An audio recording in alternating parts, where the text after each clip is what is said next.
It's an epic tale of the struggle between good and evil. Telling stories of love and hatred, sex and violence, self-sacrifice and betrayal.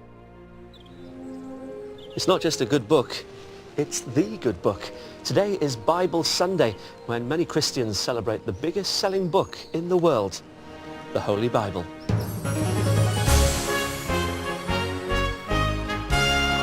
Tonight, congregations from all over the country sing songs of praise, inspired by some of the Bible's most beautiful poetry. And there's a performance from Grammy Award winners, the King Singers.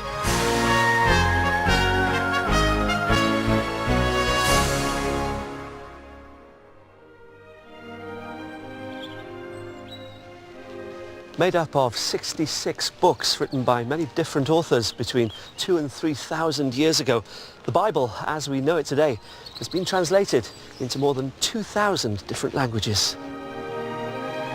This year we're celebrating the 400th anniversary of the most famous of all English translations.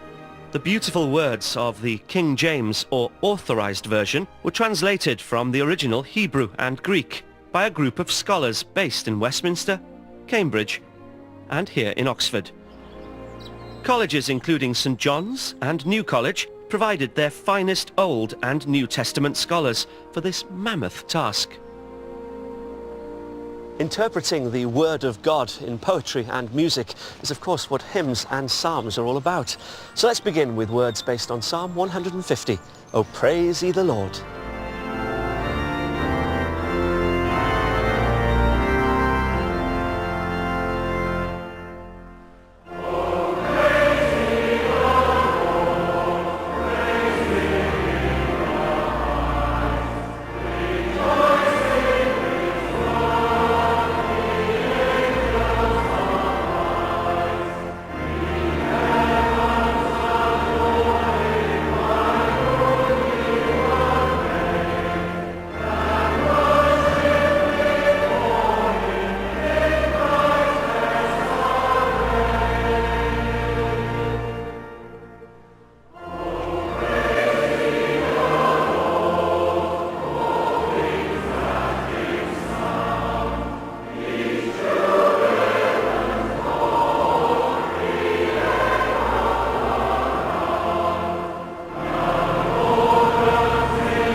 As a novelist and scriptwriter for film and television, Frank Cottrell Boyce knows what makes a convincing story. I think first and foremost what's great about the King James is that wherever you open it, it feels like someone is talking to you. It may be someone from a past, and you might have to listen a bit harder than you would listen to me, but it's a person speaking to you. You know, for any written thing to walk off the page into the real world, that's the thing that you're aiming for. And I think that King James does that time and time again. For me, if there was nothing else left apart from the fact of Jesus' life and the story of the prodigal son, that would be enough to me. I think the prodigal son is an astonishing thing. As a writer, it's miraculous. It's one paragraph long, but it's more emotionally complex than any Shakespeare play or any novel that you want to read. Everybody feels this sort of amazing rush at the end when the father runs to meet his lost son. Everybody recognises all the emotions in it, sibling rivalry and love of a parent. It's this amazing moment in human thought that you will call God Father. He won't be some avenging thing that you've got to placate. It will be someone who's waiting for you, who's desperate to see you, who loves you more than you can possibly imagine.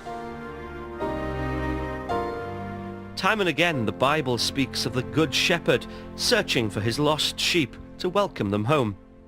Psalm 23 has been made into one of our most beloved hymns.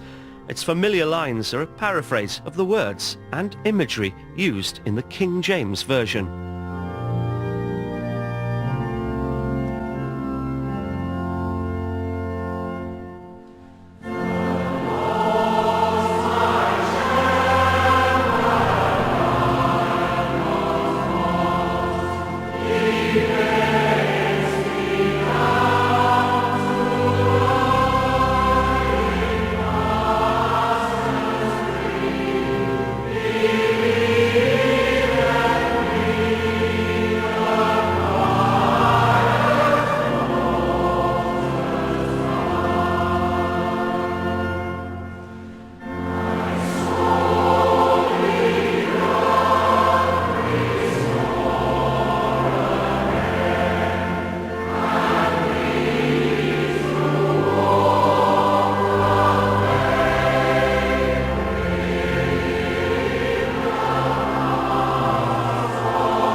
Right at the heart of Christianity is the Easter story.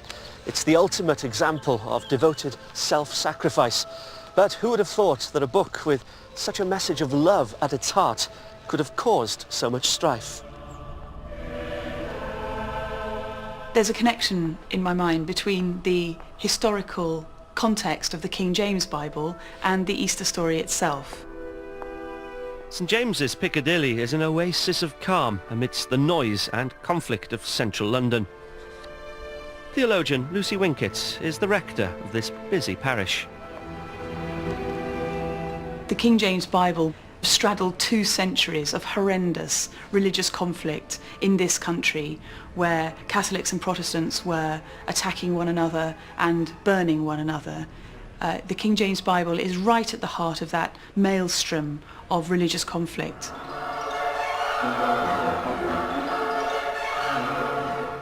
And the Easter story itself is a 4-day story of dreadful political manoeuvring and abusive actions by religious leaders to bring this innocent person to the point of crucifixion. Then there is a kind of a link between those 2 stories, centuries apart as they are. As a courtier of King James I, the composer of our next hymn tune, Orlando Gibbons, experienced the political unrest that gave birth to the King's version of the Bible. And in later centuries, wordsmith Charles Wesley and his brother John also lived through turbulent times.